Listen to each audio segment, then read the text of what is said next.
साथ उसकी दोस्त बनके रह सके। अगर उसका खुद का बच्चा है तो वो अपने बच्चे पर ध्यान देगी या मेरी बच्ची पर। आर्यन को ऐसे बात करते देख नकुल डर गया, पर फिर भी उसने डरते हुए कहा, सर आप एक बार उनसे। वो आगे कुछ कहता उससे पहले ही आर्यन ने कहा, उनसे क्या कोई भी औरत 2 बच्चों को एक साथ नहीं संभाल सकती है? नकुल तुम उन्हें वापस भेज दो।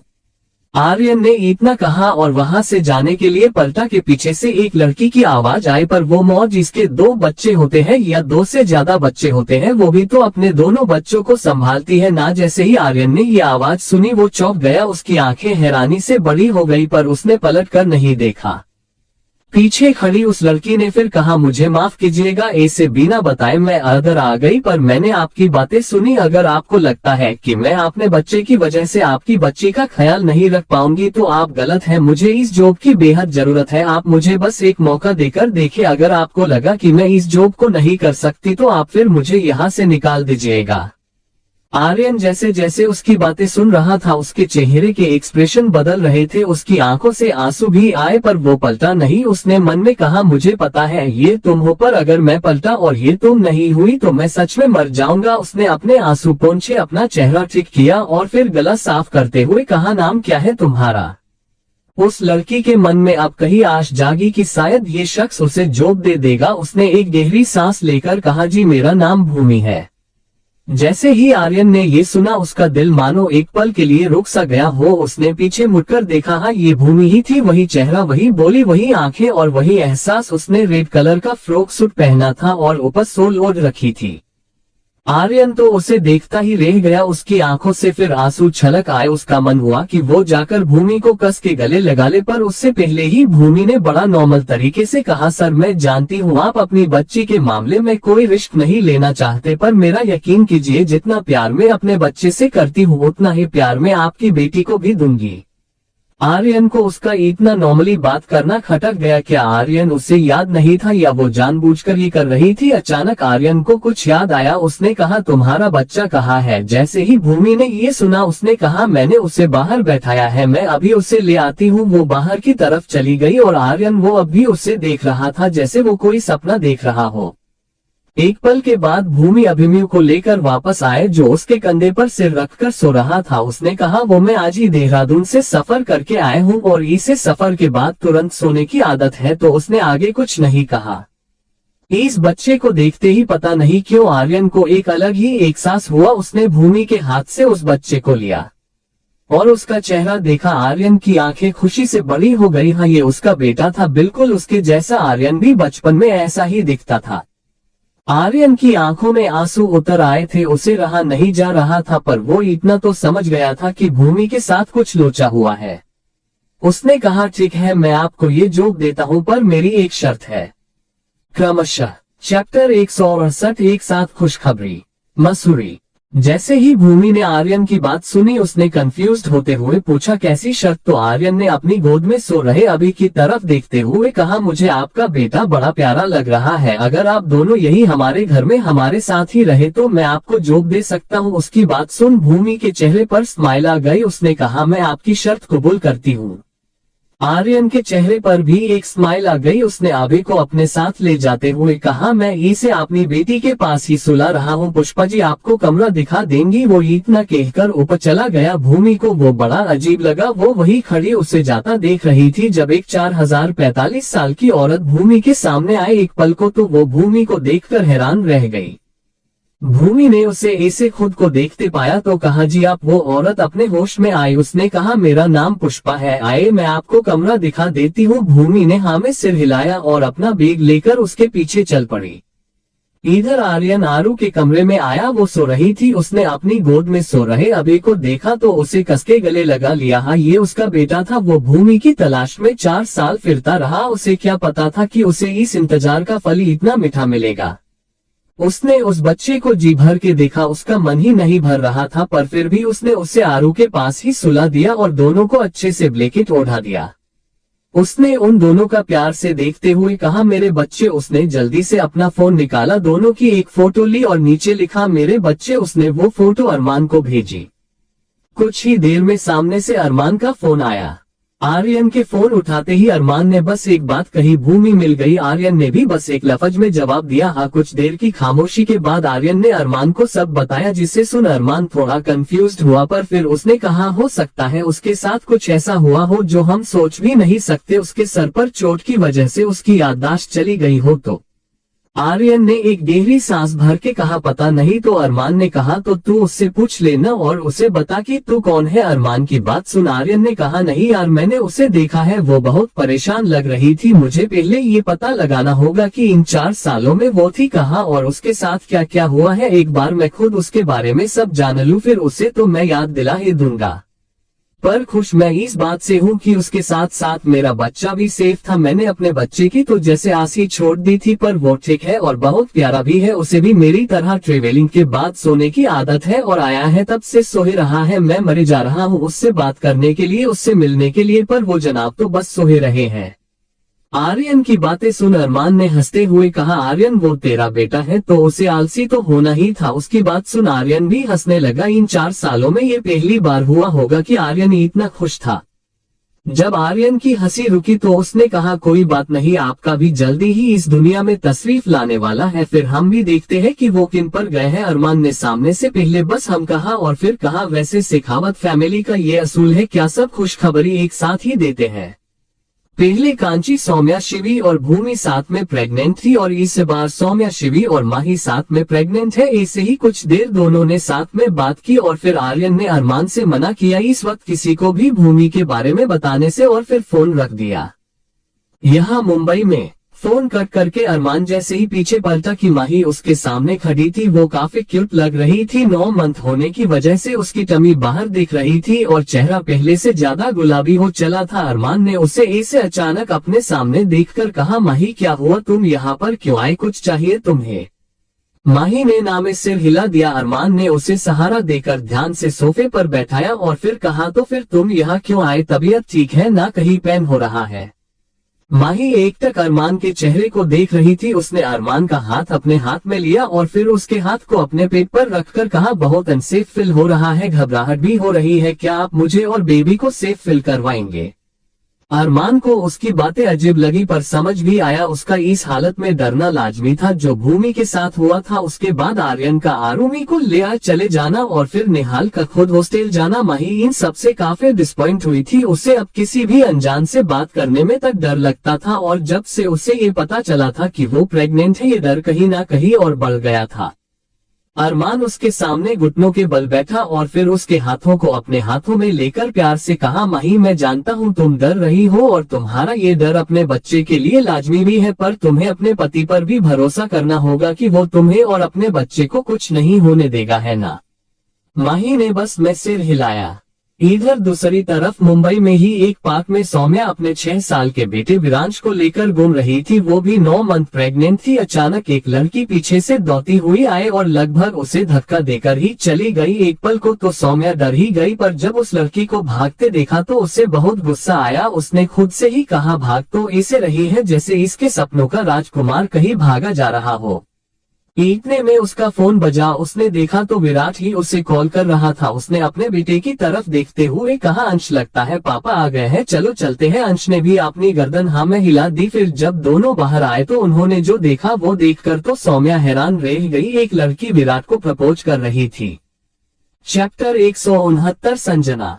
मुंबई। सौम्या विराट और उस लड़की से कुछ दूरी पर ही खड़ी हो गई। अंश विरांश भी उसके पास ही खड़ा था। विराट अपने सामने घुटनों के बल बैठी लड़की को देख हल्का सा मुस्कुराया और उससे खड़े होने को कहा। उस लड़की ने खुश होते हुए कहा, तो आपने मेरा प्यार एक्सेप्ट कर लिया? विराट ने उसकी नादानी पर नामे सिर हिलाया और पूछा, तुम्हारी उम्र क्या है? उस लड़की ने खुश होते हुए कहा, 21 साल। विराट अपनी गाड़ी से टिककर खड़ा हो गया और उसने अपने दोनों हाथों को होल्ड करते हुए कहा, हम इसका मतलब है जब मेरी शादी हुई तब तुम सिर्फ 15 साल की रही होगी, है ना? विराट की बात सुन उस लड़की का चेहरा उतर गया। उसने कहा, आप शादीशुदा हो पर मैं तो आपको रोज देखती हूँ, आप हमेशा अकेले ही होते हो। विराट उस लड़की से गुस्से से बात कर उसे डराना नहीं चाहता था, इसलिए वो एकदम नॉर्मल बिहेव कर रहा था। तुम्हारा नाम क्या है? उसे अब भी पता नहीं था कि उनसे कुछ दूरी पर खड़ी सौम्या उनकी बातें सुन रही थी। उस लड़की ने जवाब दिया, मेरा नाम संजना है। विराट ने कहा, काफी प्यारा नाम है तुम्हारा, पर सॉरी मैं पहले से शादीशुदा हूँ। विराट वहाँ से आगे बढ़ने ही वाला था कि संजना ने उसका हाथ पकड़ लिया और कहा, क्यों नहीं कर सकते मुझसे प्यार सिर्फ इसलिए क्योंकि आप शादीशुदा हो? तो कोई बात नहीं, मैं आपकी वाइफ से आपको अलग होने को नहीं कह रही हूँ, मैं उसके बाद भी आपके साथ रहने को तैयार हूँ। अब उसकी बात सुन विराट को गुस्सा आ गया। उसने संजना का हाथ झटकते हुए कहा, क्या तुम पागल हो? मैंने कहा मैं शादीशुदा हूँ, इसका मतलब ये नहीं है कि मैं शादीशुदा हूँ इसलिए मैं तुम्हें मना कर रहा हूँ, बल्कि इसका मतलब ये है कि मैं पहले ही अपना दिल किसी और को दे चुका हूँ और उसके अलावा मेरी लाइफ में आने का हक मैंने किसी को नहीं दिया है। और क्या कहा तुमने? उसके बाद भी तुम मेरे साथ रहोगी? पागल हो? अगर कोई लड़का तुम्हारे साथ साथ किसी और लड़की को डेट कर रहा है तो वो धोखेबाज, पर अगर वो दूसरी तुम खुद हो तो तुम्हारा प्यार। मैं अपनी बीवी से बहुत प्यार करता हूँ, जान है वो मेरी, और उसी जान के अंदर एक और जान पल रही है जो मेरे प्यार की निशानी है। पर मैं ये सब तुम्हें क्यों बता रहा हूँ? तुम जैसे लोगों के लिए तो प्यार बस एक फिजिकल रिलेशनशिप है, आज ये तो गया कल वो, पर मैं वो नहीं हूँ। एक बार हो गया सो हो गया, उसके बाद कभी नहीं। दूर खड़ी सौम्या उसकी हर बात सुन रही थी। उसने अभी तक उस लड़की पर ध्यान ही नहीं दिया था। आज उसे एहसास हो रहा था कि उसने विराट से शादी करके या उससे प्यार कर कुछ गलत नहीं किया है। उसने अंश का हाथ छोड़ दिया और जैसे ही उसने ये किया अंश सीधा भागता हुआ विराट के पास गया। वो चिल्ला रहा था, पापा पापा। जब विराट ने उस तरफ देखा तो अंश को अपनी तरफ आता पाया। उसने एकदम से उसे गोद में उठा लिया। इससे पहले कि विराट कुछ कहता, अंश ने संजना की तरफ देखते हुए विराट से कहा, पापा ये वही आंटी है जिन्होंने पार्क में मम्मा को धक्का दिया था और वो गिरते गिरते बची थी। जैसे ही विराट ने ये सुना उसने हैरानी से संजना को देखा और संजना वैसे ही अंश को देख रही थी। इतनी देर में वहां सौम्या भी आ गई। सौम्या को देखते ही विराट ने अंश को नीचे उतारा और उस तरफ जाते हुए कहा, तुम ठीक हो ना? और अंश क्या कह रहा है? तुम गिरने वाली थी। सौम्या ने विराट का हाथ पकड़कर कहा, विराट तुम्हारा बेटा तो तुम्हारा चमचा है, कुछ नहीं हुआ था, बस जरा सा झटका लगा था।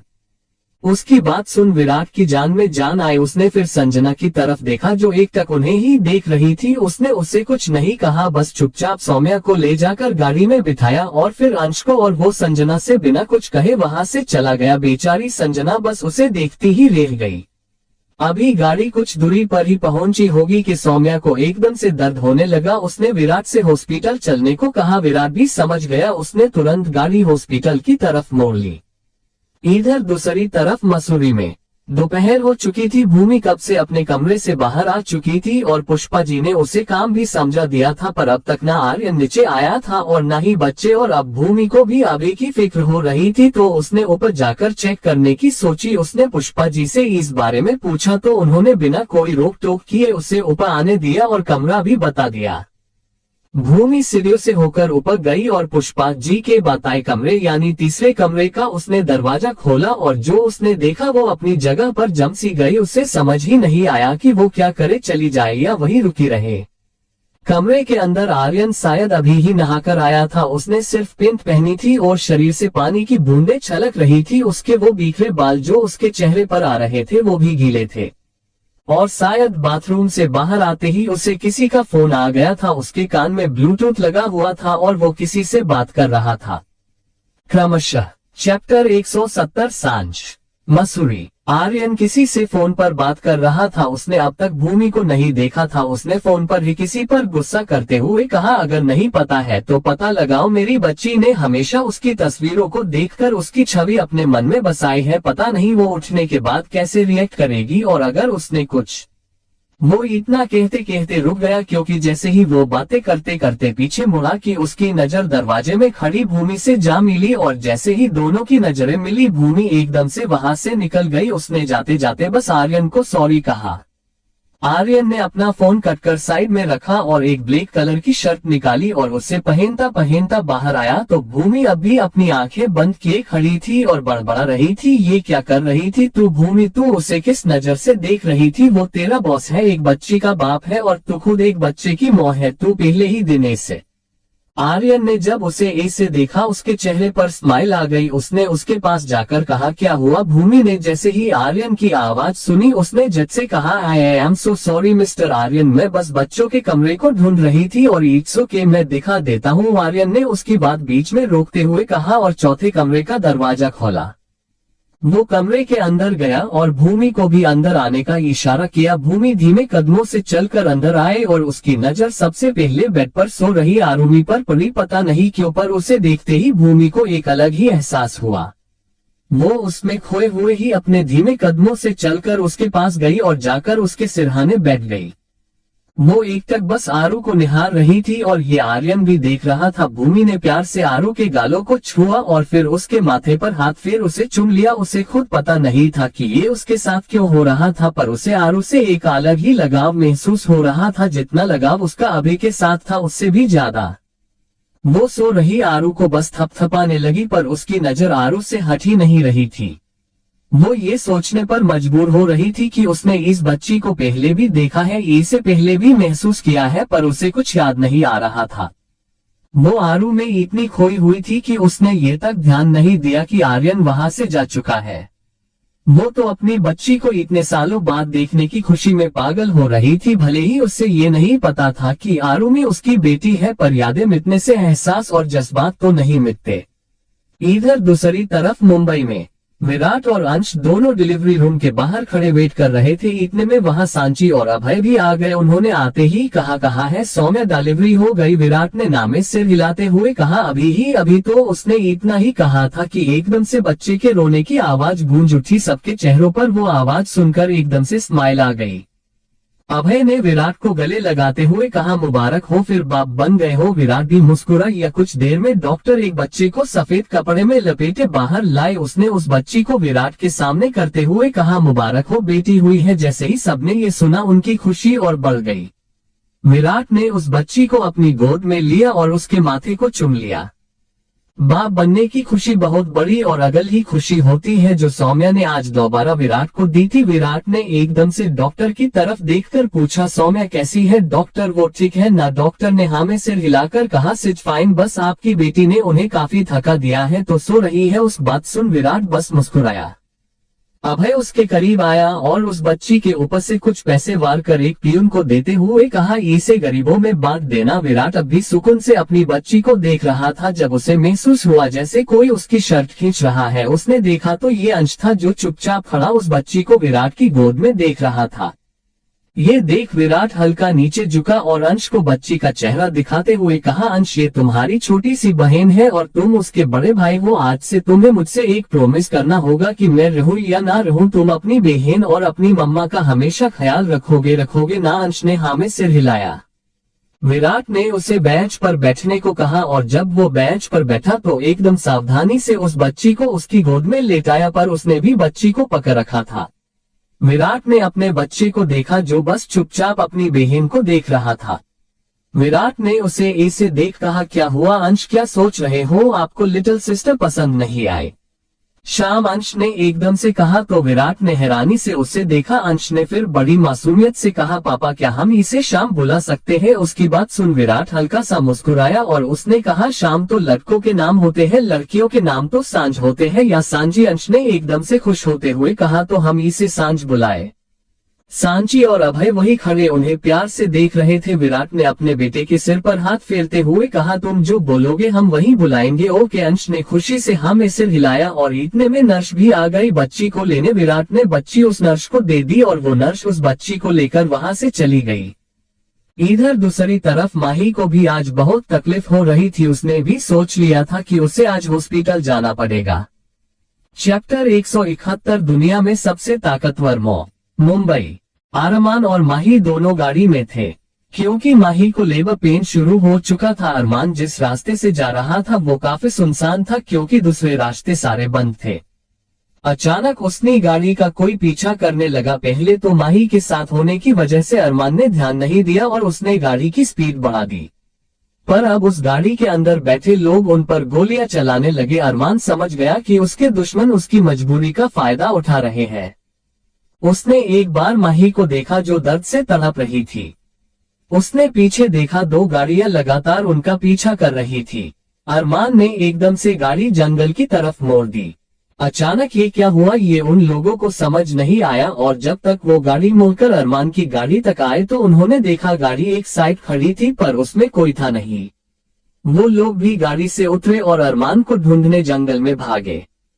जंगल के अंदर अरमान ने माही को एक सेफ जगह बैठाया और कहा, माही डोंट वरी, कुछ नहीं होगा, मुझे बस थोड़ा टाइम दो, जब तक मैं वापस नहीं आता तुम यहाँ से नहीं हिलोगी और मेरे वापस आने तक अपना और बेबी का ख्याल रखोगी। माही दर्द में थी, पर वो जानती थी कि अगर वो अरमान के साथ रही तो अरमान कमजोर पड़ जाएगा और हो सकता है इस वजह से वो अपना बच्चा भी खो दे। उसने हाँ में सिर हिलाया।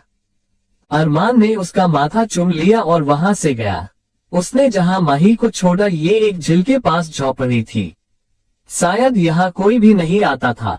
अरमान ने अपने कमर में ठुनसी हुई गन निकाली और वापस उस तरफ गया जहां से वो लोग आए थे। उसे नहीं पता था कि ये उसके कौन से दुश्मन के लोग थे, पर अभी उसे सिर्फ माही और अपने बच्चे को बचाना था। वो एक पेड़ पर चढ़ गया और उसने देखा कि सारे लोग अलग अलग दिशा से एक एक करके आ रहे थे। अरमान ने वही बैठे बैठे स्ट्रेटजी बनाई और फिर क्या लग गया काम में।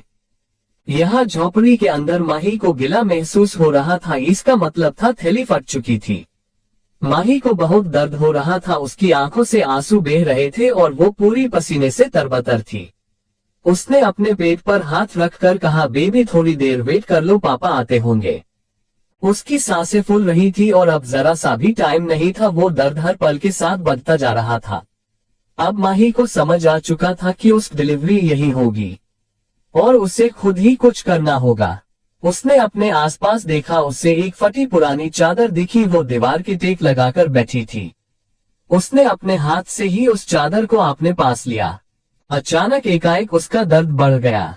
उसने जल्दी से वहां लटकती बेलों को कसके पकड़ लिया। बच्चे को जन्म देने वाली माँ को महान क्यों कहा जाता है, ये माही को अब समझ आ रहा था। वो पूरा जोर लगा रही थी। इस दर्द में भी उसे सिर्फ अपने बच्चे का ख्याल था। माही अब अपने होश खो रही थी और एक भारी चीख के साथ वो शांत हो गई। इधर अरमान आधों को ठिकाने लगा चुका था, उसकी गन पर साइलेंसर लगा हुआ था और उसने भी माही की ये चीख सुनी। वो एकदम घबरा गया, क्या हुआ होगा ये सोचकर वो बेचैन हो उठा। वो वापस झोपड़ी की तरफ भागा, पर कुछ लोगों ने उसे देख लिया। अरमान को नहीं पता था माही को क्या हुआ है, पर वो इन लोगों को माही तक नहीं पहुंचने दे सकता था। वो उन लोगों से वही लड़ने लगा। यहाँ माही लंबी सांसें ले रही थी। उसने अपने सामने खून से लथपथ छोटी सी जान को देखा जो कुछ देर पहले उसके अंदर थी। माही की आंखों से और ज्यादा आंसू निकलने लगे। उसने उस चादर में अपने बच्चे को लिया और उसकी नजर नाद पर गई। ये भी अलग करनी जरूरी थी। माही ने अपने आसपास देखा, उसे एक नुकीला पत्थर दिखा। उसने जरा झुककर उस पत्थर को लिया। उसने चादर का ही जरा सा टुकड़ा फाड़कर बच्चे की तरफ की नाट को बांधा और फिर हिम्मत करके एक झटके में उस नाट को काट दिया। पर अब भी उसका दर्द कम नहीं हो रहा था। माही को ये एहसास हो चुका था कि अब भी एक और बच्चा है। उसने अपने बच्चे को चादर के आधे टुकड़े में लपेटकर अपने गले से लगा लिया। अब तक उसने ध्यान नहीं दिया था कि बेटी है या बेटा। वो बच्चा जोर जोर से रो रहा था और माही जो उसे शांत कराने की कोशिश कर रही थी। बाहर अरमान ने भी बच्चे के रोने की आवाज सुनी। वो एक पल को रुक सा गया। उसे समझ नहीं आया कि इस पल में वो रोए या खुश होए। माही जितनी कमजोर लगती थी, आज उसने उतना ही बड़ा काम किया था। उसने अकेले ही अपने बच्चे को जन्म दिया। शायद इसलिए कहते हैं कि दुनिया में सबसे ताकतवर माँ होती है। अरमान भागकर अंदर आया। माही के हाथ में एक बच्चा था और वो अब भी दर्द से तड़प रही थी। अरमान भागकर उसके करीब गया और उसके जाते जाते माही ने एक और बच्चे को जन्म दिया। अरमान ने जाकर माही का एक हाथ थाम लिया। उसने पहले बच्चे को लेकर बाजू में लेटाया और दूसरे बच्चे को चादर के दूसरे हिस्से में लिया और वैसे ही दूसरी नाक भी काटी। और अब माही की आंखें जैसे बंद हो रही थी। वो काफी थक चुकी थी और उसकी आंखें बंद हो भी गई। City hospital. माही की आंख खुली तो उसने खुद को हॉस्पिटल के बेड पर पाया, पर उसके बच्चे उसके पास नहीं थे। वो एकदम घबरा कर उठी। इतने में अरमान भी कमरे के अंदर आया। माही ने अरमान को देख घबराहट और हड़बड़ाहट में पूछा, अरमान हमारे बच्चे कहाँ है? वो ठीक तो है ना? वो मेरे पास क्यों नहीं है? अरमान ने उसे शांत कराते हुए कहा, माही बच्चे ठीक है, डॉक्टर उन्हें चेकअप और कुछ टेस्ट के लिए ले गए हैं, वो ठीक है। अरमान की बात सुन माही की जान में जान आई और वो कुछ शांत हुई। अब उसने अरमान की तरफ देखा और अपने आप उसकी आंखों से आंसू निकल आए। उसने अरमान को कसके गले लगा लिया। अरमान ने भी उसे गले लगा लिया और उसके सिर पर हाथ फेरते हुए कहने लगा, तुम दुनिया की सबसे ताकतवर औरत हो। तुमने इतनी हिम्मत से उस सुनसान जंगल में अकेले ही एक साथ 2 बच्चों को जन्म दिया है। मैं भी तुम्हारे आगे तो हार गया। माही ने कुछ नहीं कहा, उसने बस चुपचाप अरमान को गले लगाए रखा और इतनी देर में दरवाजा खुलने की आवाज आई। दोनों ने उस तरफ देखा तो वो नर्स थी और उसके हाथ में 2 बच्चे थे। चैप्टर 172 ट्विंस बेबी और सानवी। मसूरी। जब आरू की आंख खुली वो एकदम से चिल्लाई, माँ। उसकी आवाज सुन भूमि एकदम से घबरा कर उठी। उसने आरू को देखा जो उसे ही बड़ी आंखें करके देख रही थी, पर वो हैरान थी या खुश ये भूमि को भी समझ नहीं आया। वो भी एकटक उसे देखने लगी। बाहर आर्यन ने जब किसी के चिल्लाने की आवाज सुनी, वो भी बच्चे की, वो भागकर कमरे में आया। उसने देखा तो भूमि और आरुमि दोनों ही एक दूसरे को हैरानी से देख रही थी। आर्यन ने देखा कि अभिमन्यु अब उठने को हुआ है, इसका मतलब ये आवाज आरुमि की थी। आर्यन उसके सामने गया और उसे अपनी तरफ करते हुए हैरानी से कहा, आरू आरू, आपने अभी मम्मा को पुकारा? पर आरुमि ने कोई जवाब नहीं दिया। आर्यन ने एक बार भूमि की तरफ देखा और फिर से आरुमि से पूछा, बोलो, क्या आपने अभी कुछ बोला? आप बोल पा रही हो आरू? बोलो ना बच्चा। आरू ने उसे कुछ भी नहीं कहा। वो भूमि के गले लग गई और उसने अपनी प्यारी और नई आवाज में कहा, आप आ गई। आर्यन ने जब अपनी बेटी को बोलते देखा उसे समझ ही नहीं आया कि वो क्या करे। वो खुश भी था और हैरान भी और इमोशनल भी, और यही हाल भूमि का भी था। वो आरू के ऐसे उसे माँ कहने से हैरान थी, पर पता नहीं क्यों उसे आरू के मुंह से अपने लिए माँ सुन के अच्छा भी लग रहा था। आर्यन बस एकटक उन्हें देख रहा था। हाँ, उसकी लाइफ ने एक बार फिर टर्न लिया था। उसकी सारी खुशियां उसे वापस मिल रही थी। उसकी पत्नी, उसका बच्चा और अब उसकी बेटी की आवाज। वो बहुत खुश था और आंखों में खुशी के आंसू। इधर दूसरी तरफ मुंबई में ये वही हॉस्पिटल था जहां सौम्या की डिलीवरी हुई और फिर माही को लाया गया था, और अब आज ही शिवी को भी उसी हॉस्पिटल में लाया गया। सब भगवान का शुक्र अदा कर रहे थे क्योंकि उन्हें भी पता चला माही के बारे में। अगर आज उसे या उसके बच्चों को कुछ हो जाता तो पता नहीं क्या होता। फिलहाल सब एक और खुशखबरी का वेट कर रहे थे। इतने में एक नर्स ने वार्ड से बाहर आते हुए कहा, मुबारक हो, बेटी हुई है। ये सुनकर तो अब किसी की खुशी का ठिकाना ही नहीं था। भगवान ने उन्हें इतनी खुशियां एक साथ जो दे दी थी। करण ने विराट की तरफ देखा तो उसने एकदम से उसे गले लगा लिया और कहा, मुबारक हो, मैं एक बार फिर चाचू बन गया। करण ने भी उसके बालों को सहलाया। इधर दूर से वार्ड में एक नर्स 2 बच्चों को लेकर अंदर आई। माही की आंखें उसके हाथों में उन बच्चों पर ही टिकी हुई थी। उस नर्स ने लाकर दोनों बच्चों को माही के पास लेटाया और वहां से चली गई। माही ने अब सुकून से अपने बच्चों को देखा। उसने प्यार से दोनों के चेहरे को छुआ तो दोनों ही बच्चों ने के साथ उसके हाथ की एक एक उंगली पकड़ ली। माही ये देख एकदम से चौंकी, पर फिर उसके चेहरे पर एक प्यारी सी मुस्कान आ गई। उसकी आंखों में आंसू थे। वो ये बात पूरी जिंदगी भर नहीं भूल पाएगी कि कैसे उसने अपने बच्चों को जन्म दिया है। अचानक उसे कुछ याद आया और उसने अपने पास बैठे अरमान की तरफ देखकर हैरानी से कहा, पर ये बॉय है या गर्ल? उसे ये भी अभी तक नहीं पता था। अरमान हल्का सा मुस्कुराया और उसने एक बच्चे के सिर पर प्यार से हाथ फेरते हुए कहा, यह है हमारा स्ट्रोंग बेटा जो अपनी बहन से 3 मिनट बड़ा है। फिर दूसरे बच्चे के माथे पर भी ऐसे ही प्यार से हाथ फेरते हुए कहा, और यह है हमारी शेरनी बेटी जो अपने भाई से 3 मिनट छोटी है। माही ने अरमान की बात सुनकर प्यार से अपने दोनों बच्चों के माथे को चूम लिया और फिर उन्हें ही देखते हुए कहा, और हमारे बच्चों के नाम क्या रखेंगे? उसकी बात सुन अरमान ने अपनी बेटी को अपनी गोद में लिया और कहा, बेटियां पापा की लाडली होती है तो बेटी का नाम भी पापा के नाम से होगा। हमारी बेटी का नाम आरोही होगा। उसकी बात सुन माही ने बेटे की तरफ देखकर कहा, तब तो बेटे का नाम भी मम्मा से होना चाहिए है ना? उसने पूछा तो अरमान ने हाँ में सिर हिलाया। माही ने अपने बच्चे को अपनी गोद में लिया और कहा, ठीक है, फिर आज से आपका नाम माहिर, बिल्कुल मम्मा जैसा। दोनों अपने बच्चों को देख खुश थे। और कुछ देर ऐसे ही बीत जाने पर अरमान ने अपने बच्चों को पालने में सुलाया और कुछ ही देर में माही भी सो गई। अरमान वार्ड से बाहर आया तब उसे पता चला कि शिवी ने भी बेटी को जन्म दिया है, जिसका नाम सबने पहले से सोच रखा था कि सानवी ही रखेंगे। आज फिर एक बार सखावत परिवार में बच्चों की किलकारियां गूंजी थी, और वो भी 4-4 बच्चों की। कुछ देर वहां रुकने के बाद सांची और अभय कियान और अंश को लेकर घर चले गए, और अब वहां सिर्फ करण, विराट और अरमान थे जो ये सोच रहे थे कि अरमान और माही पर हमला किसने करवाया। आज कुछ भी हो सकता था। जितनी फिक्र अरमान को माँ ही थी उतनी ही करण और विराट को भी थी, और हो भी क्यों ना, आखिर वो उन दोनों की बहन थी। उनका फिलहाल कोई भी दुश्मन आजाद नहीं था, या तो वो भगवान के पास थे या जेल में। वो सोच ही रहे थे कि विराट ने कुछ सोचते हुए कहा, वो जिसने 4 साल पहले भूमि का एक्सीडेंट करवाया, क्या वो मिला था? या उसकी बात समझते हुए अरमान ने कहा, तो तुम्हारे कहने का मतलब ये है कि रेड ने हम पर ये हमला करवाया, पर हम या आर्यन खुद भी उसे जानते तक नहीं है, तो वो ये क्यों कर रहा है? विराट हल्का मजाक में कहा, अरमान हम क्या सबसे पूछ के उन्हें सजा देते हैं कि तुम्हारा कोई अपना तो नहीं है? ना होगा किसी मुजरिम का अपना जो हमें गलत समझकर हमसे बदला लेना चाहता है।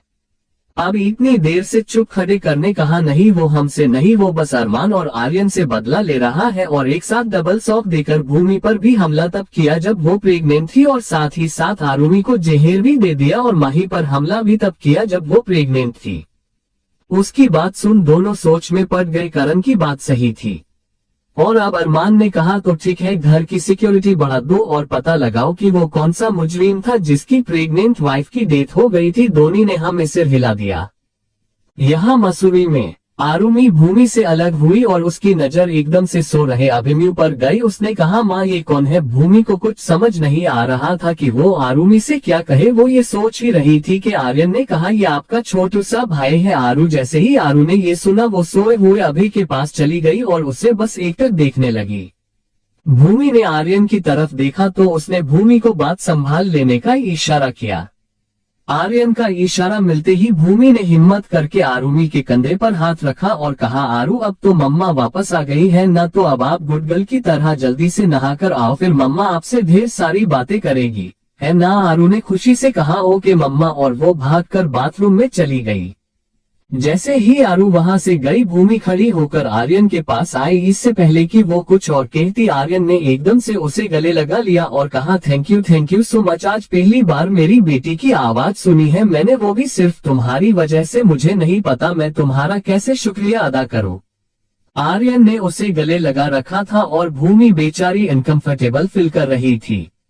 उसने आर्यन को खुद से दूर करते हुए और बात बदलते हुए कहा, पर आपकी बेटी मुझे मम्मा क्यों बोल रही है? अब इस सवाल का जवाब तो आर्यन के पास भी नहीं था। वो कैसे बता सकता था भूमि को कि वही आरुमि की माँ है, इसलिए आरुमि ने उसे माँ कहा। पर कुछ तो जवाब देना ही था, इसलिए आर्यन ने कहा, मेरी बच्ची बीन माँ के पली बड़ी है, शायद इसलिए तुम्हें देखते ही माँ समझ बैठी, पर कोई बात नहीं, अगर तुम्हें प्रॉब्लम ना हो तो क्या वो तुम्हें माँ बुला सकती है? भूमि ने उसकी बात का शांत लहजे में जवाब दिया, नहीं, मुझे भला क्या प्रॉब्लम होगी? अगर मेरी वजह से एक बच्ची को उसकी माँ मिल जाती है तो मैं इसे अपनी खुशनसीबी समझूंगी। उसकी ऐसी बड़ी बातें सुन आर्यन को उस पर इतना प्यार आ रहा था कि वो अभी भूमि को किस कर ले, पर वो ऐसा नहीं कर सकता था क्योंकि वो मजबूर था। पर उसने खुद से ही मन में कहा, भूमि आज मैं चाहकर भी तुम्हारे करीब नहीं आ सकता हूँ, पर बहुत जल्द मैं तुम्हें सब याद दिलवा दूंगा और उसके बाद हम दोनों के बीच में कोई दूरी नहीं होगी। चैप्टर 173 आप पापा हो। मसूरी। आर्यन और भूमि दोनों आरुमि के बाहर आने का वेट कर रहे थे और हमारे प्यारे से अभिमन्यु, इनका कैरेक्टर जब से स्टोरी में आया है ये तब से सो ही रहे हैं। अचानक आर्यन का फोन बजा। उसने अपनी जेब से फोन निकाल कर देखा तो अरमान उसे कॉल कर रहा था। उसने भूमि को कुछ देर में वापस आने का बोला और फोन लेकर बाहर आया। उसने फोन उठाया कि दोनों भाइयों ने एक साथ कहा, खुशखबरी है। दोनों ही ये सुन के खुश हुए और फिर से दोनों ने साथ कहा, पहले तो बता। अब दोनों हंसने लगे और फिर अरमान ने कहा, अच्छा चल तू बता दे पहले। उसकी बात सुनते ही आर्यन ने खुश होते हुए कहा, आरुमि ने आज बात की। जैसे ही अरमान ने सुना वो खुश भी हुआ और हैरान भी। उसने कहा, सच? पर कैसे और कब? आर्यन ने अपनी खुशी को कंट्रोल करते हुए कहा, सो रही थी यार। और भूमि को देखते ही उसने माँ कह के पुकारा और तो और उससे बात भी की। उसकी बात सुन अरमान ने कहा, किसी ने सही कहा है आर्यन, जितनी ताकत एक माँ में होती है उतनी किसी में नहीं होती। वहाँ तेरी बेटी ने ये साबित कर दिया और यहाँ माही ने। आर्यन को कुछ समझ नहीं आया। वो बोला, क्या मतलब? तो अरमान ने एक गहरी सांस ली और आर्यन को सब बता दिया, अच्छा भी बुरा भी सब कुछ। आर्यन को उसकी बातें सुन गुस्सा भी आ रहा था और खुशी भी थी कि सब ठीक है। कुछ देर के लिए दोनों तरफ खामोशी छा गई। उसके बाद अरमान ने कहा, मैं सोच रहा था क्यों ना तू भी कुछ दिनों के लिए मुंबई आ जाए, सबसे मिल भी लेगा, अपने नए नए भतीजे भतीजी से भी मिल लेगा और हम सब भी, भूमि और खासकर तेरा वो छोटा आर्यन अभिमन्यु से भी मिल लेंगे। उसने कहा तो आर्यन भी थोड़ा रिलैक्स हुआ। उसने कहा, ओ एक छोटा आर्यन मत बोल, उसे कितना सोता है यार, जब से आया है बस सो ही रहा है। मैं क्या इतना सोता था? अरे मुझे तो नई जगह पर नींद तक नहीं आती और ये भाई साहब अभी तक घोड़े गधे और पूरा तबेला बेच के सो रहे हैं।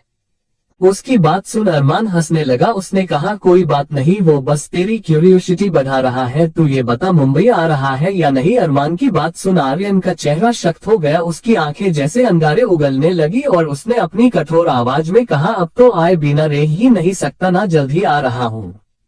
अरमान ने फिर कहा, तो तू एक काम करना, निहाल को भी अपने साथ लेता आ, मैंने उसे भी फोन करके बताया, बहुत खुश हुआ, पर अब ऐसे हालात में उसे कैसे लेने जाओ ये समझ नहीं आ रहा, तो तू उसे लेते आना, वैसे भी नैनीताल ज्यादा दूर नहीं है मसूरी से।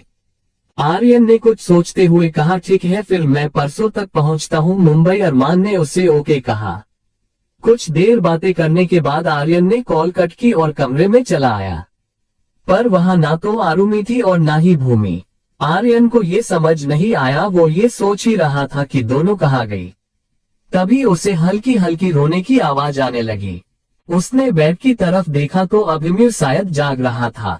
उसे देख आर्यन के चेहरे पर स्माइल आ गई और उसने बेड की तरफ जाते हुए कहा, फाइनली ये उठने वाला है। वो जाकर अभिमन्यु के पास बैठा और जैसे ही अभिमन्यु ने आंखें खोली कि उसने आर्यन को अपने पास देखा। वो धीरे से उठा और अपनी आंखें मलने लगा। आर्यन को वो काफी क्यूट लग रहा था। उसने फिर अपने हाथ नीचे किए और बस चुपचाप आर्यन को देखने लगा, पर आर्यन उसकी आवाज सुनना चाहता था। उसे इसे बिना कुछ बोले अपनी तरफ देखता पाकर आर्यन को डर लगने लगा कि कहीं उसका बेटा भी आरुमि की तरह ही बोल नहीं सकता, और इतने में उसने अभिमन्यु की प्यारी सी आवाज सुनी, आप पापा हो? वो पूछ रहा था, पर उसके मुंह से अपने लिए पापा सुनने से एक अलग ही खुशी का एहसास हो रहा था। उसने हाँ में सिर हिलाया तो छोटे सा अभय बेड पर खड़ा हो गया और गुस्से से आर्यन को देखते हुए कहने लगा, अगर आप पापा हो तो आप मम्मा के साथ क्यों नहीं रहते? पता है वो कितना रोती है अकेले। उसके मुंह से ऐसी बड़ी बातें सुन आर्यन को काफी दुख हो रहा था। उसने पूछा, आपको कैसे पता कि मम्मा अकेले में रोती थी?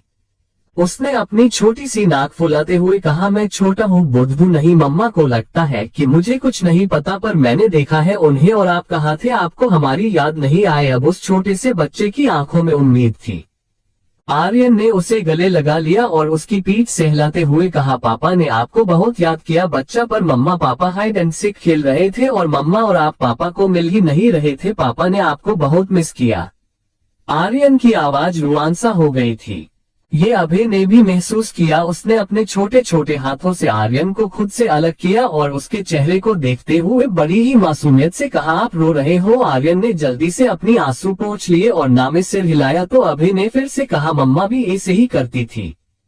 आर्यन को अब समझ ही नहीं आया कि वो अपने इस छोटे से समझदार बच्चे से क्या कहे। उसने एक बार फिर उसे गले लगा लिया तो इस बार अभय ने भी उसके गले में अपने हाथ लपेट लिए और कहा, आप हमें छोड़कर अब कहीं नहीं जाओगे ना? आर्यन ने उसके माथे को चूम लिया और ना में सिर हिलाया। अबे उससे अलग हुआ और कहा, चलिए मम्मा को बताते हैं कि पापा मिल गए हैं। मम्मा कहाँ है? वो वहाँ से जाने को हुआ कि आर्यन ने उसे एकदम से रोक दिया और कहा, तुम उन्हें नहीं बता सकते? अबे उसकी बात सुन रुक गया, पर वो सवालिया नजरों से उसे देख रहा था। तो आर्यन ने उसे समझाते हुए कहा, अबे फिलहाल तो मैंने आपको ढूंढा है, पर हम अबे मम्मा को नहीं बताएंगे कि मैंने आप दोनों को ढूंढ लिया है। पहले हम उनके साथ थोड़ी मस्ती करेंगे और फिर उन्हें बताएंगे, ओके? अभिमन्यु महज एक 4 साल का बच्चा था वो, और क्या कहता आर्यन से, इसलिए उसने ओके कह दिया। तो आर्यन ने उसे कहा, अच्छा मैं आपको एक और सीक्रेट बताऊं? उसने हाँ में सिर हिलाया। तो आर्यन ने कहा, हम लोग ना टीम में डिवाइड होकर खेल रहे थे। जैसे मम्मा की टीम में आप थे ना, वैसे ही पापा की टीम में आपकी बिग सिस्टर थी, जो अभी मम्मा के साथ है। तो आपको उन्हें भी अभी कुछ नहीं बताना है। अभय ने फिर से बस अपना सिर हाँ में हिलाया, पर वो अपनी बड़ी बहन से मिलना चाहता था और अब आर्यन श्योर था कि अभय भूमि को कुछ नहीं बताने वाला। उसने उसे गोद में उठाया और भूमि और आरुमि को ढूंढने नीचे चला आया। नीचे आकर देखा तो आरुमि डाइनिंग टेबल पर बैठी थी और भूमि उसके लिए ओपन किचन में कुछ खाने को तैयार कर रही थी। आर्यन भी उनके पास चला आया और जैसे ही आरुमी ने आर्यन की गोद में अभिमन्यु को देखा उसकी आंखें छोटी हो गई, पर अगले ही पल वो खुशी से उछल पड़ी और उसने आर्यन से कहा, आपा ये मेरा छोटू भाई है ना। आर्यन को इस तरफ आरुमी को बोलता देख बहुत अच्छा लग रहा था। उसने अभिमन्यु को आरुमी के ही पास वाली चेयर पर बैठाया। भूमि भी उसे ही देख रही थी तो आर्यन ने एक नजर भूमि की देखा और कहा, यस माय लिटिल प्रिंसेस। उसकी बात सुन आरुमी ने अभिमन्यु की तरफ देखा, उसे वो बड़ा प्यारा लगा। उसने उसके गलों को पकड़कर कहा, छोटू तुम चितने क्यूट हो। अभी को समझ ही नहीं आया कि वो क्या करे, पर उन दोनों को ऐसे देख आर्यन और भूमि के चेहरे पर जरूर स्माइल आ गई। कुछ देर में भूमि दोनों के लिए ओट्स बनाकर ले आई। उसने बारी बारी से दोनों को खिलाया। आज सही मायनों में आर्यन की खुशियां लौट आई थी और ये सब पास खड़ी पुष्पा जी देख रही थी। उनकी आंखों से आंसू छलक पड़े। जब से आर्यन मसूरी आया था तब से वो उसे जानती थी और इन 4 सालों में आज उसने आर्यन को इतना खुश देखा था। उसने आर्यन की वाइफ की फोटो देख रखी थी, इसलिए वो जानती थी कि आर्यन इतना खुश क्यों है। और रही भूमि की बात तो उसे आरुमी से एक अलग ही कनेक्शन फील हो रहा था, पर वो खुद नहीं जानती थी क्यों। उसे पुष्पा जी ने सारा काम और आरुमी के बारे में बता दिया था तो वो उस हिसाब से काम कर रही थी। पर आर्यन एक आया नहीं बल्कि अपनी बच्ची की माँ को वापस चाहता था, अपनी पत्नी को वापस चाहता था और इस काम में भी वो लगा हुआ था। चैप्टर 174 नातिन को संभाल रहा हूँ। मुंबई शेखावत मेंशन। ये अगला दिन था। माही, सौम्या और शिवी तीनों को ही घर ले आया गया था। नॉर्मल डिलीवरी थी तो इतना कोई रिस्क नहीं था, बस माही की ब्लीडिंग ज्यादा हो गई थी जिस वजह से वो जरा कमजोर थी, वरना उसके अलावा और कुछ नहीं। और बच्चों को देखने बनारस से हेमा जी और किशोर जी भी आ चुके थे और इंदौर से मिता, कांची, आरव और उनके साथ उनका प्यारा सा बेटा अभीक आ गए थे। सब बहुत खुश थे, पर निहाल आर्यन और आरुमी को बहुत मिस भी कर रहे थे। तो अरमान ने उन्हें आर्यन के बारे में बता दिया और भूमि के बारे में भी। पहले तो किसी को यकीन ही नहीं हुआ, पर फिर अरमान ने उन्हें सब समझाया और अभिमन्यु की फोटो भी दिखाए और सबको यकीन हो गया कि भूमि जिंदा है और ठीक भी।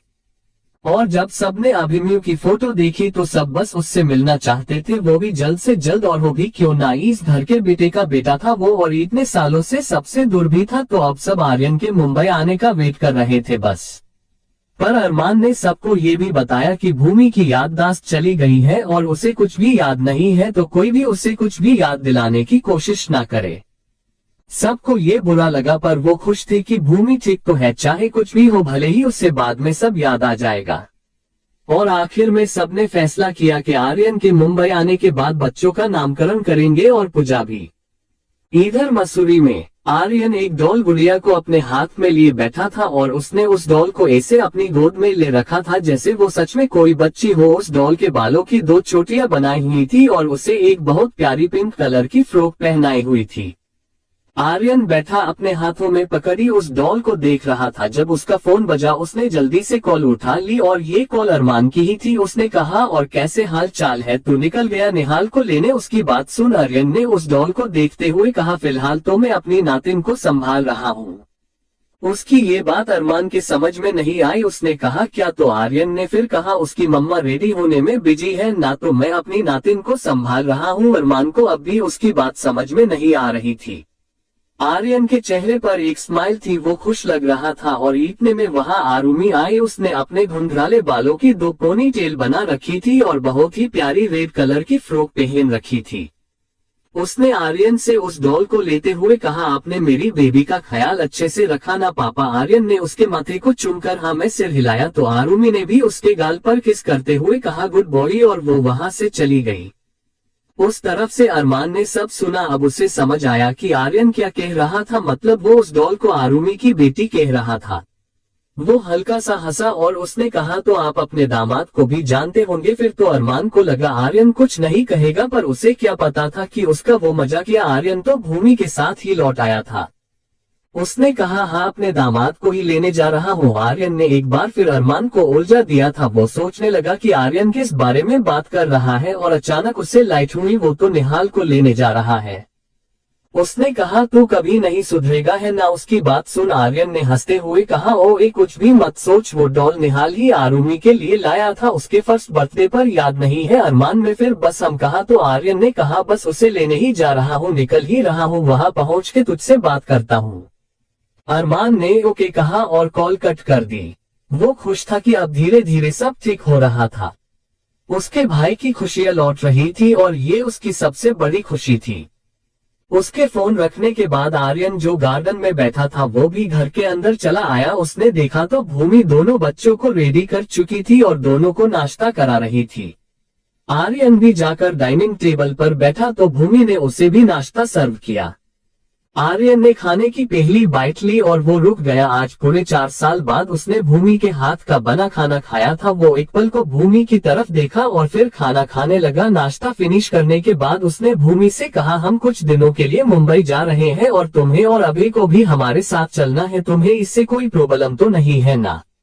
उसकी बात सुन भूमि एक पल के लिए सोच में पड़ गई, पर फिर उसने कहा, ओके मुझे कोई प्रॉब्लम नहीं है, हम चल सकते हैं। आर्यन ने कहा, ग्रेट, मैं फिलहाल तो नैनीताल जा रहा हूँ अपने भतीजे को लेने। उसके बाद कल हम मुंबई के लिए निकलेंगे, तो तुम भी रेडी रहना और बच्चों का सामान भी पैक कर देना। भूमि ने हाँ में सिर हिलाया और आर्यन भी कुछ देर बाद अपनी ही कार लेकर नैनीताल के लिए निकल गया। चैप्टर 175 आर्यन मुंबई लौट आया। नैनीताल। निहाल अब 13 साल का हो चुका था और देखते ही देखते वो और ज्यादा अट्रैक्टिव होता जा रहा था। उसकी वो ब्राउन आइज और गोरा रंग काफी था उसे अच्छा दिखाने के लिए, और वक्त के साथ साथ वो अपनी पर्सनैलिटी से बिल्कुल अलग होता जा रहा था। वो जैसे खुशमिजाज और हंसमुख था, वो सब अभी से उसमें बदल रहा था। जो निहाल सबके साथ हंसता खेलता रहता था, अब सिर्फ ऊपर से ऐसा था, और उसके इस बदलाव की वजह सिर्फ वही जानता था। इतनी सी उम्र में उसे क्या टेंशन थी, ये सिर्फ वही समझ पा रहा था। वो अपने स्कूल के बाहर अपनी पीठ पर बैग लटकाए खड़ा था और उसके पास एक सूटकेस पड़ा था, और हस्की निहाल का डॉग भी उसके साथ ही था।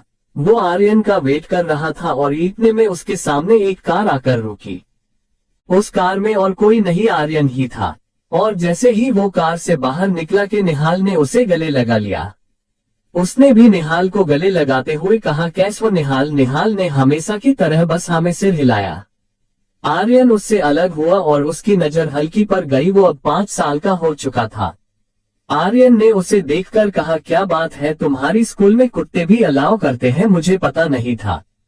निहाल ने उसकी बात सुन स्माइल की। आर्यन ने उसे गाड़ी में बैठाया और हंसकी तो खुद ही निहाल के पीछे पीछे चला गया। आर्यन ने उसका सामान गाड़ी में रखा और उसे कुछ देर वेट करने का बोल फॉर्मेलिटीज पूरी करने खुद स्कूल में चला गया। कुछ देर बाद वो वापस आया और वो लोग वापस मसूरी के लिए निकल पड़े। उसने गाड़ी चलाते हुए ही निहाल से कहा, एक बात पूछूं? निहाल ने बस हम कहा। तो आर्यन ने कहा, मुझे लगा था तुम्हारे डॉक्यूमेंट्स में तुम्हारे पापा का नाम अरमान शेखावत है, पर यहाँ तो ऋषभ शेखावत लिखा था, ऐसा क्यों? निहाल ने उसकी तरफ देखा और आराम से जवाब दिया, क्योंकि पापा को लगता है कि मैं उनके भाई की आखिरी निशानी हूँ जो उनका नाम जिंदा रख सकता हूँ, तो वो मेरे पीछे से ऋषभ शेखावत का नाम नहीं हटाना चाहते। निहाल की बात सुन आर्यन ने आगे कुछ नहीं कहा। शाम होने तक दोनों मसूरी पहुंच चुके थे और जब दोनों घर पहुंचे तब तक रात के 9 बज चुके थे। गाड़ी घर के सामने रुकते ही भूमि को समझ आ गया कि आर्यन आ चुका है। दोनों बच्चे पहले से सो चुके थे। वो गेट तक आई कि उसकी नजर अंदर आते आर्यन पर थी। भूमि ने देखा कि उसके गोद में एक बच्चा था जो शायद उसके कंधे पर सिर रखकर सो चुका था। फिर उसकी नजर आर्यन के पीछे आ रहे उस डॉग पर पड़ी। वो समझ गई कि आर्यन अपने भतीजे को ले आया है। आर्यन अंदर आया तो उसकी नजर भी भूमि पर पड़ी। उसने भूमि को देखा तो कहा, क्या हुआ, तुम सोई नहीं? और बच्चे कहाँ है? भूमि ने शांति से जवाब दिया, बच्चे सो चुके हैं और मैं भी सोने ही जा रही हूँ। आपने खाना खाया? आर्यन ने हाँ में सिर हिलाया और उसे सोने का बोल वहां से चला गया। आर्यन बच्चों के कमरे में आया और निहाल को भी वही सुला दिया और हस्की को भी उसी कमरे में छोड़ वहां से अपने कमरे में चला गया। अगली सुबह सबसे पहले उठकर वो बच्चों को देखने गया जो सो रहे थे, और फिर वो वर्कआउट करने चला गया। कुछ देर बाद भूमि की आंख खुली तो वो भी रेडी होकर आ गई। वो पहले नाश्ता बनाने किचन में चली गई जहां पुष्पा जी पहले से मौजूद थी। वो शायद बाहर ही आ रही थी, पर भूमि को देखकर उन्होंने अपने हाथ में पका कॉफी का मग उसे देते हुए कहा, ये आप आर्यन बाबा को दे आएंगी? भूमि अब मना भी नहीं कर सकती थी, सो उसने उनके हाथ से वो मग लिया और आर्यन जहां वर्कआउट कर रहा था उस एरिया में चली गई। ये ऐसा था जैसे घर में ही जिम बना लिया हो। वो वहां आर्यन को ढूंढने लगी तो उसकी नजर पुशअप्स करते आर्यन पर गई जिसने सिर्फ लोअर पहना था, और आर्यन की वो मस्क्यूलर बॉडी देखकर एक बार फिर भूमि खुशी गई। और अचानक जब आर्यन की नजर उस पर गई तो उसने भूमि को खुद की तरफ देखता पाया और उसके चेहरे पर एक डेविल स्माइल आ गई। वो उठा और इसे दिखाने लगा जैसे उसने भूमि को देखा ही ना हो। उसने अपने पास रखी पानी की बोतल उठाई, थोड़ा पानी पिया और बाकी सारा अपने ऊपर उड़ेल दिया और फिर उसने भूमि की तरफ देखकर कहा, अरे तुम कब आई? खैर कोई नहीं, मुझे टॉवल पास करो। उसकी आवाज सुन भूमि होश में आए। वो हड़बड़ा गई थी। उसने जल्दी से अपने पीछे पड़ा टॉवल लिया और आर्यन के सामने कर दिया। आर्यन ने उसके हाथ से वो टॉवल लिया और पानी पोंछने लगा। भूमि ने जल्दी से साइड में कॉफी का मग रखा और वहां से चली गई। आर्यन को ये देख हंसी आ गई और उसने खुद से कहा, बस थोड़ा टाइम और फिर ना तुम मुझसे दूर रहोगी और ना मैं तुमसे। तुम्हें नहीं पता भूमि मैं कितना तड़प रहा हूँ तुम्हें छूने को, तुम्हारे करीब आने को, तुमसे प्यार करने को। बस कुछ वक्त का फासला है ये, उसके बाद मैं खुद को नहीं रोकूंगा। उसने फिर कॉफी का मग उठाया और उसे पीने लगा। लगभग 2 घंटे बाद आर्यन भी रेडी होकर डाइनिंग एरिया में आ गया और भूमि भी बच्चों को रेडी करके ले लाए। निहाल उसे देख हैरान था और आरुमि को बोलता देख खुश, पर उसने अब तक किसी से बात नहीं की थी। और अभिमन्यु और आरुमि तो एकटक उसे ही देख रहे थे क्योंकि वो जानना चाहते थे कि ये है कौन। और जब सब डाइनिंग टेबल पर इकट्ठा हुए तब आर्यन ने सबको निहाल से मिलवाया और बताया कि ये उसके बड़े भाई का बेटा है। सबने साथ में मिलकर खाना खाया और फिर एयरपोर्ट के लिए निकल गए। मुंबई शेखावत मैंशन। आज ही बच्चों का नामकरण होने वाला था। सारी तैयारियां हो चुकी थी। घर के बड़े बच्चे यानी कियान, विरांश और अभी पूरे घर में धूम मचाए बैठे थे और 4 फूलों से सजे पालनों में चारों बच्चों को सुलाया हुआ था। माही को बेहद अच्छे से रेडी किया गया था क्योंकि ये उसके पहले बच्चे थे और बाकी तो खुद ही तैयार हो गए थे। पंडित जी भी आ चुके थे और सब कुछ रेडी था। दोपहर के 2 बजते बजते आर्यन भी अपने फैमिली के साथ मुंबई पहुंच चुका था और अरमान खुद उन्हें रिसीव करने गया था। वो आर्यन को देखकर बहुत खुश था। उसने जाकर सीधा उसे लगे लगाया और फिर उसकी नजर आर्यन के पीछे आ रहे निहाल पर गई। निहाल ने भी उसे देखा और दौड़कर आकर उसे गले लगा दिया। अरमान ने उसे एकदम से गोद में उठा लिया तो निहाल ने हमेशा की तरह उसके चेहरे को दोनों हाथों में लिया और उसके माथे को किस कर लिया। अरमान ने एकदम से उसे गले लगा लिया। इन 4 सालों में उसने एक भी बार निहाल को नहीं देखा था। अगर वो नैनीताल जाता भी तो नेहला उससे मिलने से मना कर देता था, पर इस बार उसने खुद आने की बात की जिससे अरमान बहुत खुश था।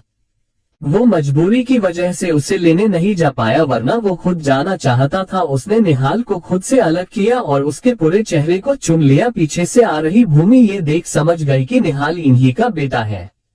फिर अरमान ने निहाल को अपनी गोद में ही रखे हुए पूछा, पापा को मिस नहीं किया ना तुमने? तभी इन 4 सालों में एक भी बार नहीं मिले पापा से, है ना?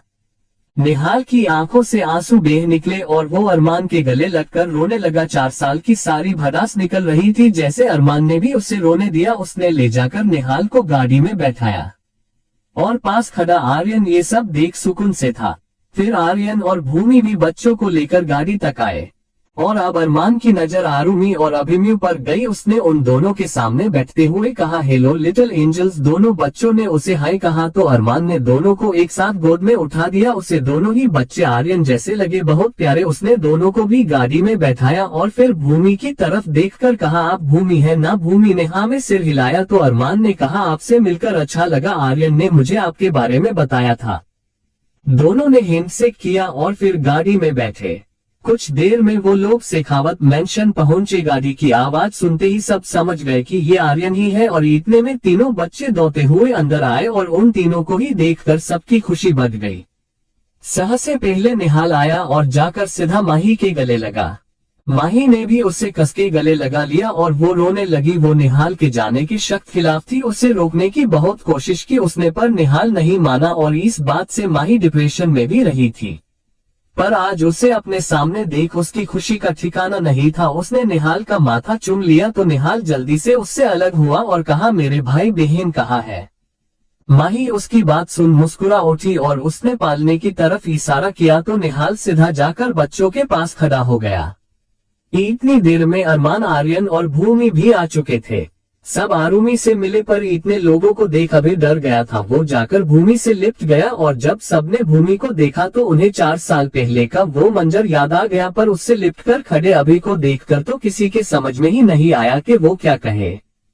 फिर सांची धीमे कदमों से चल के उसके पास आए और कहा, आओ बेटा, इसे अपना ही घर समझना। भूमि ने उनके पैर छू लिए और बस जी कहा। फिर सांची ने अभिमन्यु की तरफ देखा। उससे आर्यन का बचपन याद आ गया। उसने अभय के सामने अपनी बाहें फैलाते हुए कहा, मैं आपकी भी दादी हूँ, आप मुझसे नहीं मिलोगे। अभय ने सिर उठाकर भूमि को देखा तो उसने हाँ में सिर हिला दिया। अभय सांची की तरफ बढ़ा तो सांची ने उसे गोद में उठा लिया और उसके माथे को चूम लिया। चैप्टर 176 अभिमन्यु या अभिमन्यु। मुंबई शेखावत मैंशन। सांची ने अभय को गोद में लिया और उसका माथा चुमा। उसने प्यार से पूछा, आपका नाम? तो अभय तो इन सब से झिझक रहा था। उसने धीरे से कहा, अभिमन्यु। उसकी बात सुन सांची हंस दी और उसने कहा, अभिमन्यु या अभिमन्यु? तो भूमि ने कहा, जी इसका नाम अभिमन्यु है। सांची ने अभय को देखते हुए कहा, वो तो मैं इसके बोलते ही समझ गई थी, बस ऐसे ही मस्ती कर रही हूँ। उसने फिर से अभय के गालों पर किस कर लिया। फिर एक एक कर सब अभिमन्यु से मिले और सबने ये नोटिस किया कि आरुमी बस भूमि का हाथ पके हुए ही थी, वो उसे छोड़ तक नहीं रही थी। सबको ये देख खुशी हुई कि अब आरुमी को उसकी माँ वापस मिल गई थी। वो महज 2 साल की ही तो थी जब उसने अपनी माँ को खो दिया था। पर किस्मत का खेल देखो, आज उसकी माँ उसके साथ थी, उसके पास थी। फिर सब आर्यन से मिले जो खुश लग रहा था। पंडित जी ने रस्म शुरू करवाई तो विराट और करण के बच्चों के नाम भले तैयार थे पर वो रखने तो माही को ही थे ना, तो उसने उनकी पसंद के ही नाम रख दिए। विराट और सौम्या की बेटी का नाम सांझ रखा गया जो अभिमन्यु को बड़ी क्यूट लग रही थी, और करण और शिवांगी की बेटी का नाम सानवी रखा गया। और उसके बाद वैसे ही अरमान और माही के बच्चों के नाम शिवी और सौम्या ने रखे। बेटे का नाम माहिर और बेटी का नाम आरोही रखा गया। सब खुश थे। नामकरण के बाद सबने बच्चों के लिए लाए गए हुए गिफ्ट्स दिए तो अचानक आर्यन को याद आया कि वो गिफ्ट लाना तो भूल ही गया। तो उसने सोचा कि वो अभी जाकर ले आए। सब ने उससे मना किया कि कोई जरूरत नहीं है, पर आर्यन ने कहा कि उसके पहले भतीजा भतीजी है तो वो गिफ्ट तो लाएगा ही। और अचानक उसे कुछ सूझा, पता नहीं क्या, तो उसने अभिमन्यु से पूछा, आप चलोगे मेरे साथ? हम अभी गिफ्ट लेके आ जाएंगे। तो अभिमन्यु ने भी हाँ कह दिया। आर्यन ने अरमान से गाड़ी की चाबी ली और अभिमन्यु को लेकर वहां से चला गया। उसके जाने के बाद अब वहां सब बातें करने लगे। पहले सारे बच्चों को सुला दिया गया। भूमि इन सबको देखकर काफी खुश लग रही थी। उसे यकीन नहीं हो रहा था कि आर्यन का इतना बड़ा परिवार है, जहां छोटे बड़े सब एक दूसरे से प्यार करते हैं, एक दूसरे की इज्जत करते हैं और सबका सम्मान करते हैं। पर उसे ये भी समझ नहीं आ रहा था कि अगर आर्यन का इतना बड़ा परिवार है तो वो अकेला मसूरी में क्यों रहता है। उसकी बेटी तो यहाँ इतने लोगों के बीच आराम से रह जाती और उसे नैनी की जरूरत भी नहीं पड़ती। और भूमि की ये तंत्रा तब टूटी जब सांची की आवाज उसके कानों में पड़ी। उसने कहा, तुम कहाँ से हो बेटा? वैसे तो सब जानते थे कि भूमि की सच्चाई क्या थी, पर वो उसे ये एहसास नहीं दिलाना चाहते थे कि वो उसे जानते हैं। भूमि ने बड़ी ही नम्रता से जवाब दिया, जी मैं देहरादून से हूँ। सब ये सुनकर एक दूसरे को देखने लगे, क्योंकि भूमि देहरादून से नहीं बल्कि हरियाणा रेवाड़ी से थी। कुछ देर ऐसे ही बातें करते रहने के बाद सांची ने सबको आराम करने के लिए कहा तो सब अपने अपने कमरों में आराम करने चले गए। भूमि को गेस्ट रूम दिया गया था क्योंकि आर्यन के कमरे में तो उनकी बहुत सी तस्वीरें और यादें थी, और वो भी आरुमी को लेकर कमरे में चली गई। इधर दूसरी तरफ आर्यन अभिमन्यु को लेकर मॉल में आया और दोनों गोल्ड शॉप में गए। वहां जाते ही सेल्समैन ने उनका वेलकम किया। आर्यन जाकर एक सीट पर बैठा। फिर सेल्समैन ने कहा, कहिए सर मैं आपके लिए क्या कर सकता हूँ? आर्यन ने कहा, हाँ। वो कुछ कहते कहते रुक गया क्योंकि उसकी नजर नीचे खड़े अभय पर गई जो चेयर पर बैठने की कोशिश कर रहा था, पर चेयर काफी ऊंची थी तो वो बस कोशिशें ही कर रहा था।